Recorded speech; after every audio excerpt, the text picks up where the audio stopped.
Syrian would have felt when a bomb was getting blasted and he was hardly 20-30 meters away from it.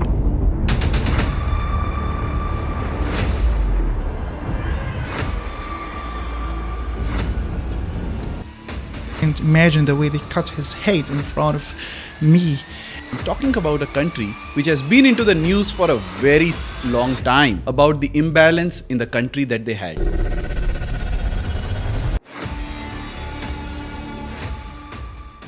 What was the most difficult moment of your life in Syria? Somebody killed in front of me while I'm coming back from the school, and that time I just fall down or just like running away, crying, shouting, and for a month I didn't say a word.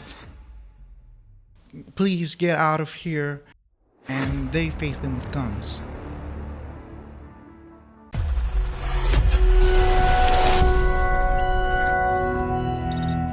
We have spoken a lot about educating people across the country, across the globe.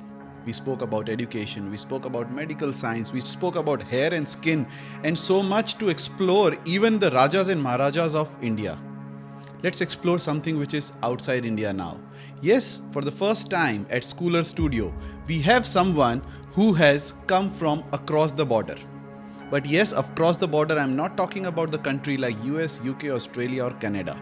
I'm talking about a country which has been into the news for a very long time about the imbalance in the country that they had.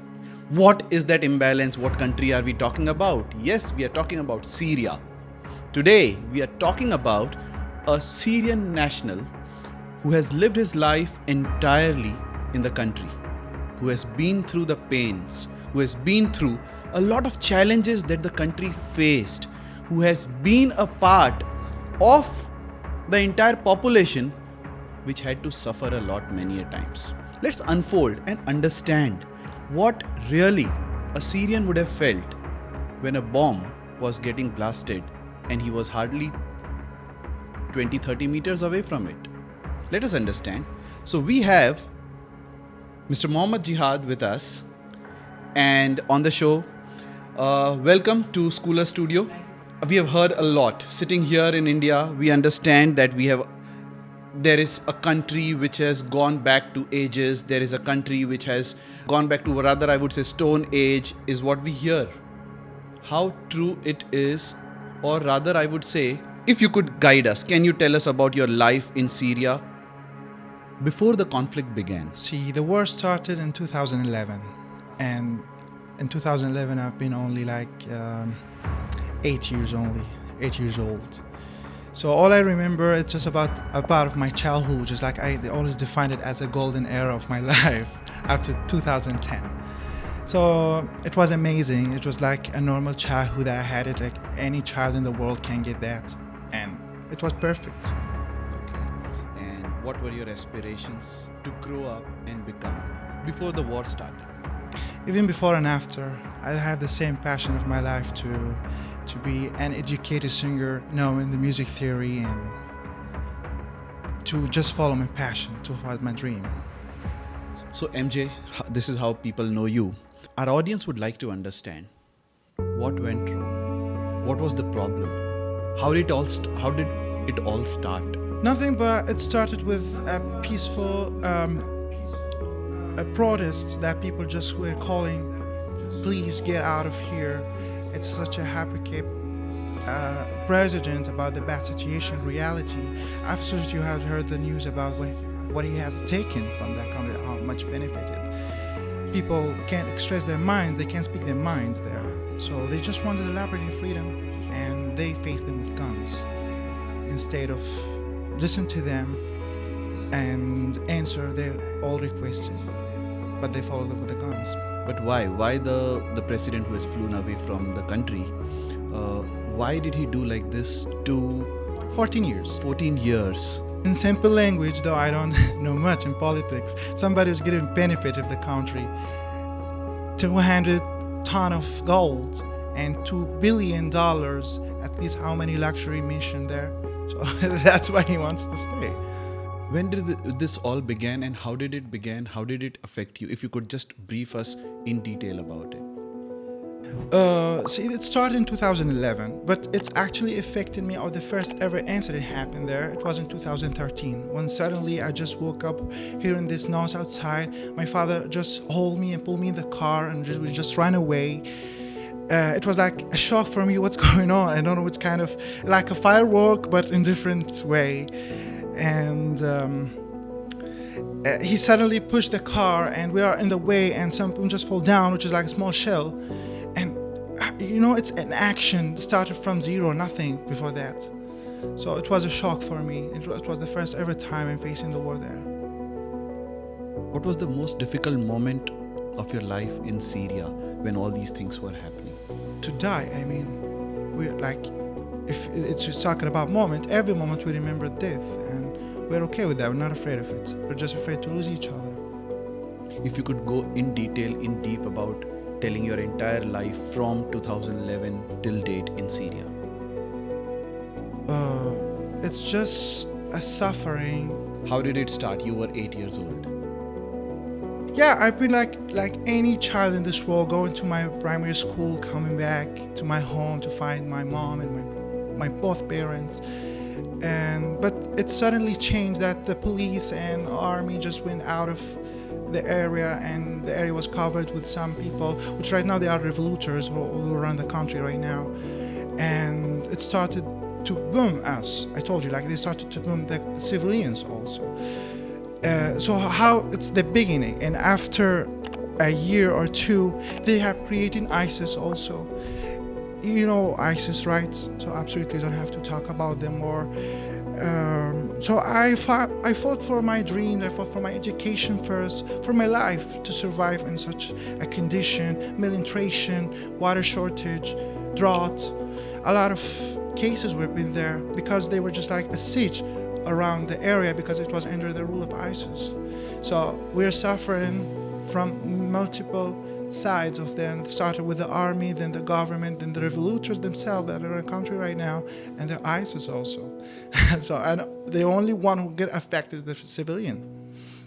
Can you share us a couple of incidents or experiences that you would have faced as a child, as a growing up child who has been thinking like, I would go happily to the school, I would give exams, I would study, I would come back happily, I would have my family back home, and things are really in good shape. But things were not. So how was your life? If you could brief us a couple of incidents. The first ever one, it was like also after that, seeing my teacher got arrested by ISIS, and he had been killed in the biggest cross in the area. He was shot by a gun just because he was a teacher, and just because he didn't follow them. They just wanted everybody to follow them to rule the area, to rule that town.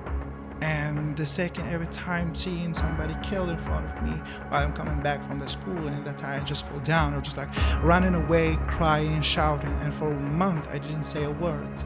I was just like silent. I can't imagine the way they cut his head in front of me. And it was really bad, it's not a good memory at all when you think about it. But all that gave me the passion just to go on, to run away from there. And finally, I can speak my mind.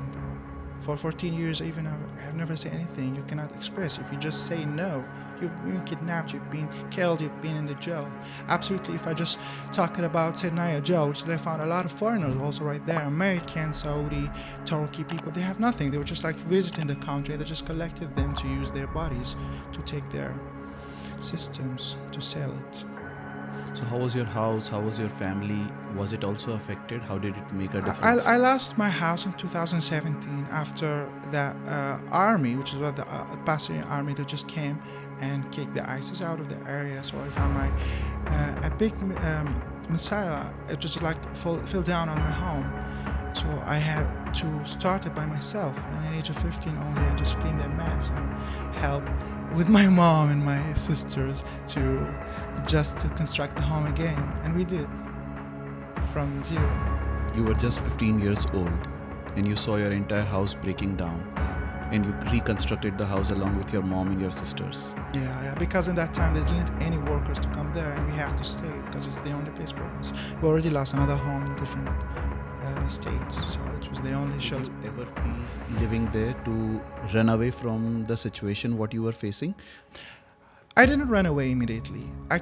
We could run away from like people across the sea, across any other countries also. But we stayed there as we having a hope because I lost my father, and we had a hope that we can find him after that years.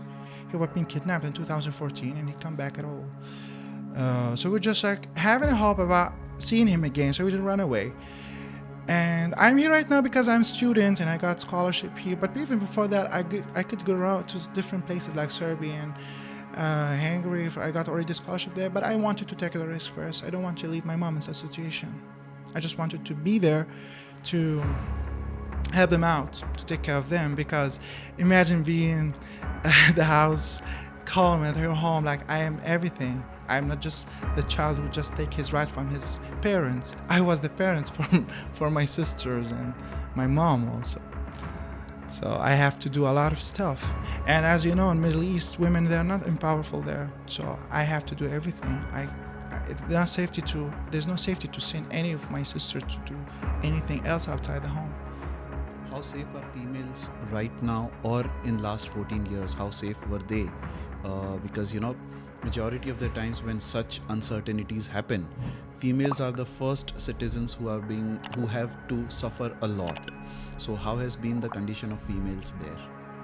See, the last 4 years, which is the rule of that family, female weren't like just wanted in this way. They've been attacked in this way. Usually in Middle East, female, they don't have right as per here, same in India. They just keep fighting for their rights.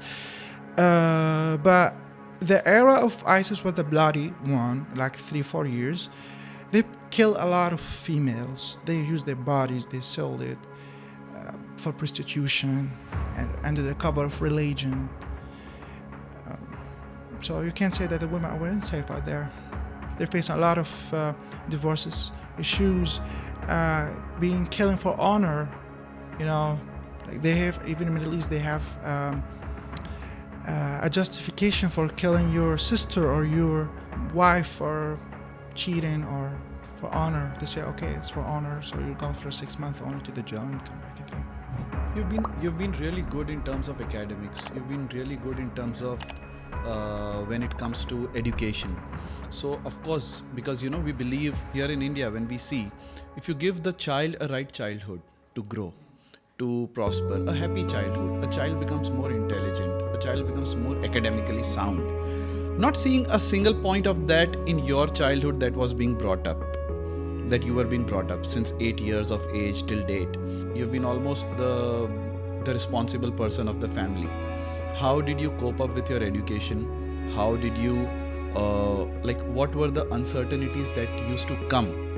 When you really wanted to study, you wanted to score good marks, you wanted to give exams, you wanted to have those games and PT periods in your school hours. You wanted to play outside football, cricket, volleyball, basketball. What were the things that came on your way? First of all, I have never played in the school. I always go to the school to attend my classes, stay in my class, even don't go out for a break. After that, I leave. As per I don't have friends right there. But a lot of times, I just take a permission to leave without saying the reason. Until once of my director said, no, I'm not going to tell me, why are you always in this day you are leaving? And he punched me and said, no, I'm not going to tell you why you want to go, why every week you are leaving from here in this time. Because I always have been in terms that I have to bring the house needful and, the gas cylinders so many times to take care of my mom sometimes if she's sick and so always I got some excuses and hidden reason. I've never said it until he just came and discovered. He was just like, I want to know. And he came to my home and he found everything. And until right now, he just keeps talking about me that I have never got such a student in my school. Entire of my career, 35 years, I have never got such a fighter to take care of his family and study. And not even just studying, being hardworking, being the top one with nothing. I remember even I suffer in the studies also. I have never got teachers. I always was my teacher. I have been always the teacher for myself for everything. So it was really difficult. And I remember in the high school in my town, the high school wasn't completed yet, so I had to go to another town just far away, 10 kilometers every morning. It was really difficult to reach there because, kind of where you cannot find all facilities to go in there. So it was really difficult.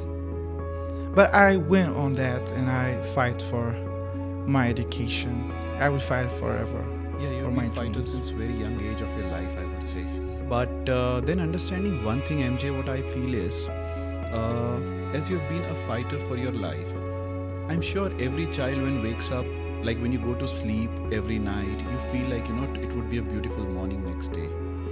What were your feeling for the next day? I will wake up tomorrow. Or I will wake up finding my entire family dead. Or I wake up and the roof upon my face. Or wake up find myself in different area. Or what's going on. It happened many times. Like I just slept right now because I was tired. I found myself I have been moved to another place by my family, or we just displaced many times. So was there a situation also where you really did not know where you are the entire day? If you could brief us in detail some of those incidents. About sleeping time and Incident that you would have faced, which was like the first time in your life, and you never felt like, oh, this could happen. first ever time my mom sent me to grab some grocery, and some street boys beated me because it was the first ever time I got to go on the streets. My father was a little bit strict for that. We live in such a city which is like, boys, they're not in the same level of me, and I'm talking about intelligence level and my education. So I have always to be away from them. So it was the first time I'm facing the society in age of 9 or 8, and in the first ever time I got beaten by some boys right there. So I remember that, and it was like 15 years old, and they took the money that I had and they left me away. But since the second time I fought with them, they beat me again, but they don't want anymore after that because I fought for it. So that's why maybe I don't have friends. I don't have time.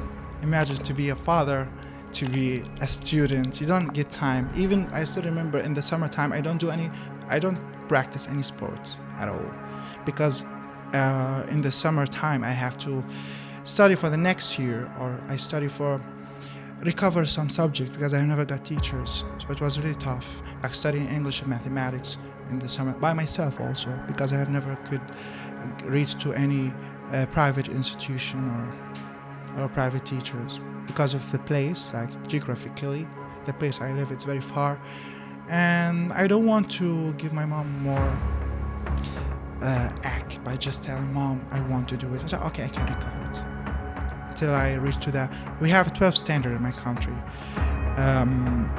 A lot of students left that school because they say it's not good enough, and we only had 3 teachers: English teacher, Arabic language, and physics. There are more than 5 other subjects I had to cover by myself, and it was really tough. And so many times I said, oh my god, I'll give up on that, I won't do it. I feel like I will fail, I won't get anything.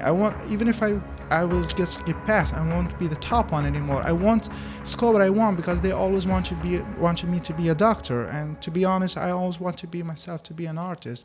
And I get it, I was the top one. All the students who left to private schools and institutions, I got the top one upon them. And that's in that school, which is government school, which is like sometimes in the winter the roof drops some water because affected by by the attack of bombs. So a lot of times you can find there's no windows, there's no door, anybody can get into the school, there's no security man. So many times a lot of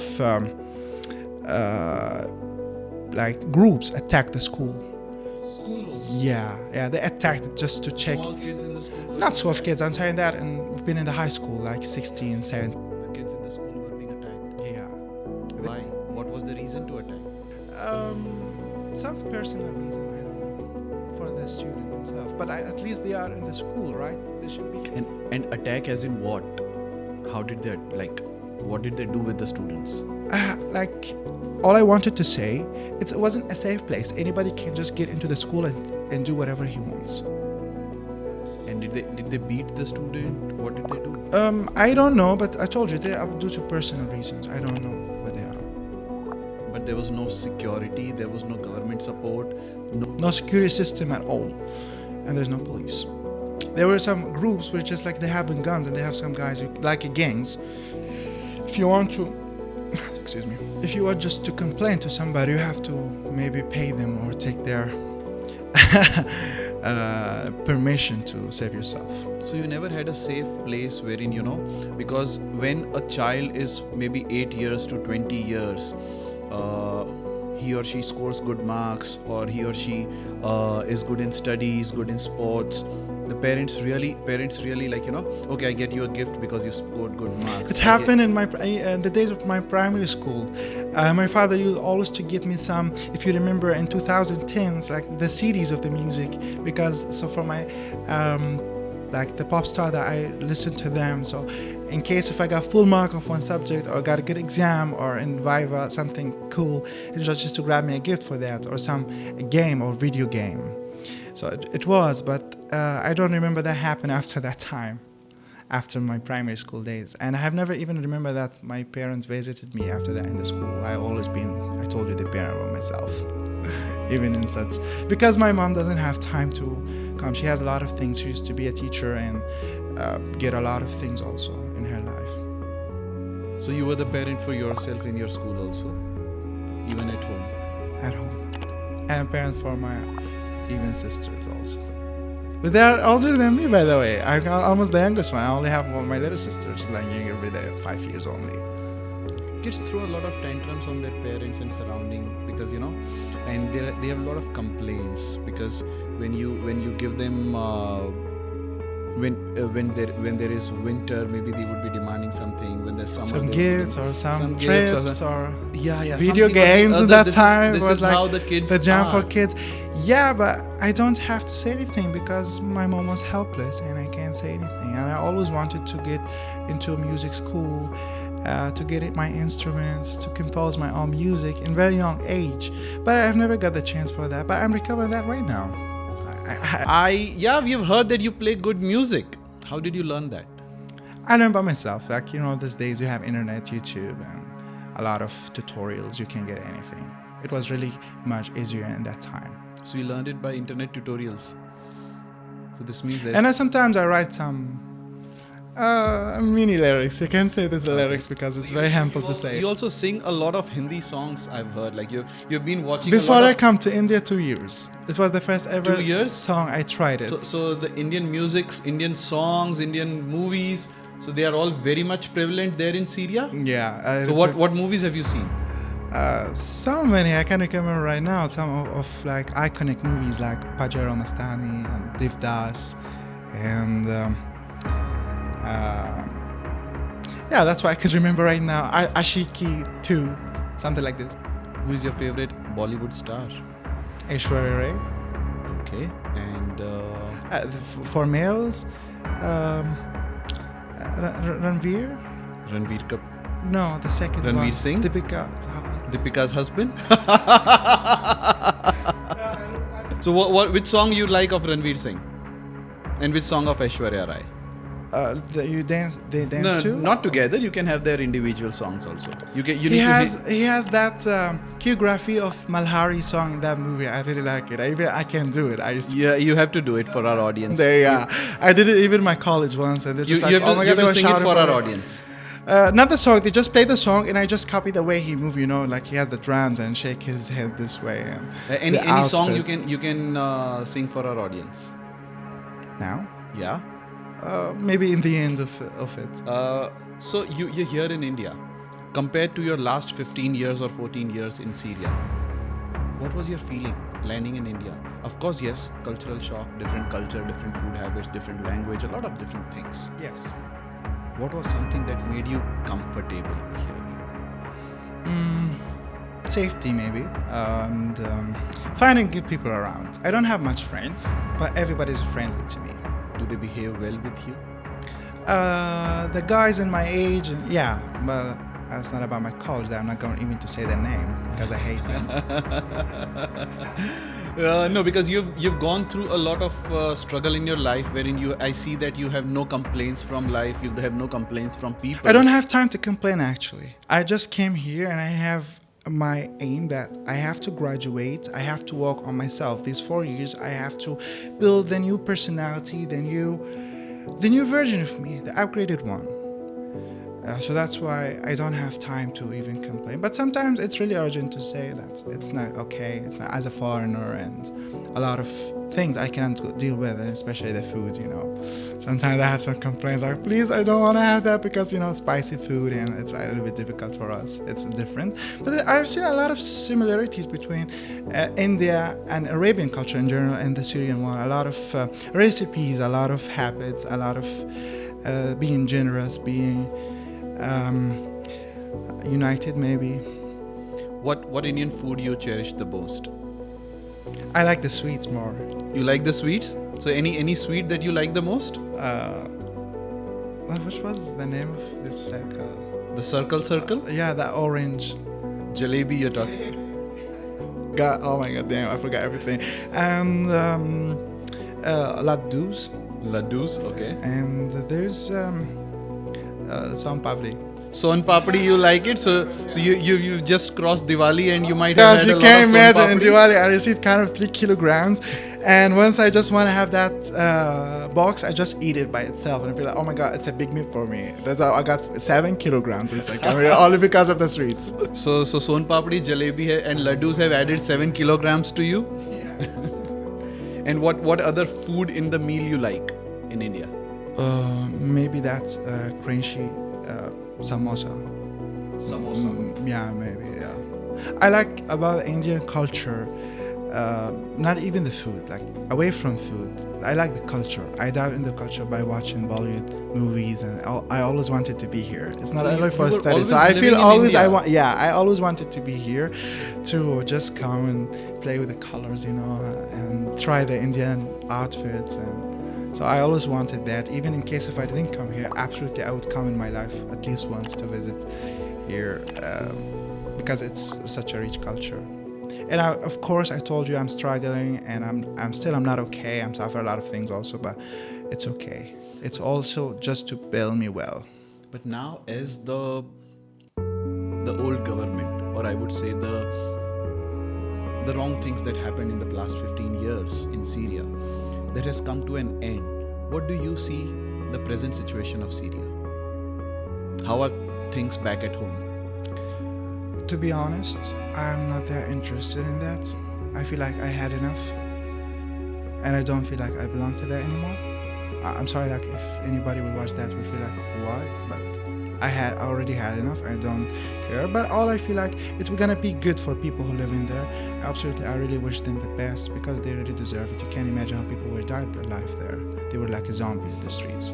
So absolutely, it's going to be better for them. Right now, I heard a lot of increasing the chance for the workers, for increasing the salaries. Like make that service available, like the diesel and petrol, and like people daily need food. So I'm sure, like, the diesel, the petrol, the basic necessity of an individual. And the that is- electricity also. Imagine sometimes it's been a week to my mom because she doesn't have electricity to, especially in the winter, because we have different sources for electricity like solar panel, but in the winter you cannot have it. So sometimes 5 days, 6 days I can't talk to my mom, or I can't just reach anybody there. Because she has not switched on her mobile phone. Yeah, She has because they not don't have, charged they it. don't, yeah. And sometimes because of the weather also, they need at least a week to fix the internet. They don't have that, quick service that immediately. They don't care about the civilians, actually. They just care, I told you, they just care for one family, one person. So this was the past, but now we expect a glorious future in the coming days, a happy future for all the citizens. That's what everybody feels, and that's what everybody wants. I mean, people right now, they're not silent and muted like in the past. They used to it right now to revolute, and they are so proud of themselves. So absolutely, they will fight for their rights. I'm sure of that, and I'm sure it will become so much far better than the last 14 years. But I told you, I don't feel that I belong to there anymore. I already had enough. Of course, yes, coming out from your the dark past, when you see a new sun rising, wherein you at least have a ray of hope, where things would grow much better for you in terms of much better for all the Syrians. I'm still in the darkness. But I don't think I will find any ray of hope there for me because of my interests. I can't do such a thing in there, so it's away from talking about it. That's not our topic. But that's what I'm telling you, that I don't feel like I belong there anymore. Okay. Do you have plans to go back? No. I feel maybe if I get a chance, I just want to go to my home, my room, which is going to be very painful, and that's it. Maybe to see my mom, but I hope I can see my mom or take her to somewhere else because she already had enough of that country. So do you plan to settle here and get your mom also here? No, I don't think so here in India, but in somewhere else. Somewhere else that I can find my work and settle with. Yeah. Great. So MJ, it was nice. It was nice talking to you. A lot of things unfolded. A lot of things we came to know. Our audience came to understand the two sides of the coin, rather I would say the two parts of the world, wherein there are a lot of tantrums when a child throws in front of an adult to gain something, to get something, but on the other hand you always feel like there is someone who is not getting the basic necessity, which is really painful in life.